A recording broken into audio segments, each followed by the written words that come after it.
বিগত সরকারের প্রভাবশালী মন্ত্রী আনিসুল হক ও জুনায়েদ আহমেদ পলক, একইভাবে ব্যাংক খাতে হাজার কোটি টাকা লুটপাটের অভিযোগ থাকা এসএলএম গ্রুপ কিংবা বিদেশে বিনিয়োগ থাকা বসুন্ধরা গ্রুপ ইতোমধ্যে তাদের দেশে বিদেশে থাকা সম্পদ জব্দ করছে দুদক। ৫ আগস্টের আগে আওয়ামী লীগ সরকারের সময় সুবিধাভোগী ব্যবসায়ী ও রাজনীতিবিদদের অবৈধ সম্পদ অর্জনের অভিযোগে মামলার পাশাপাশি আদালতের মাধ্যমে সম্পদ জব্দের নির্দেশনা পাচ্ছে দুদক।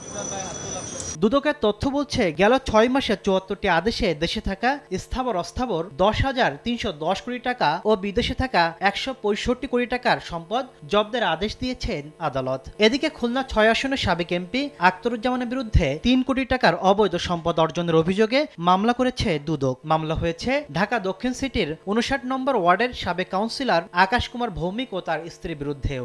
গত আয়ের উৎসের সাথে সঙ্গতিবিহীন ১৩,৯৬,০০,০০০ টাকারও বেশি মূল্যের সম্পদ অর্জন এবং দখলে রাখার অপরাধ অনুসন্ধানকালে প্রাথমিকভাবে প্রমাণিত হয়েছে।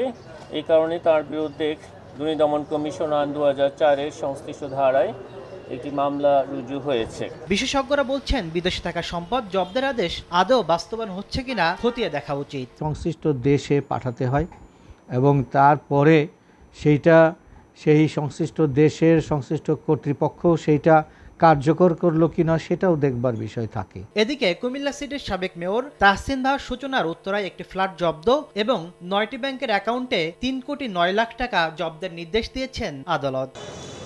তাসনিম তৌহিদ, সময় সংবাদ, ঢাকা।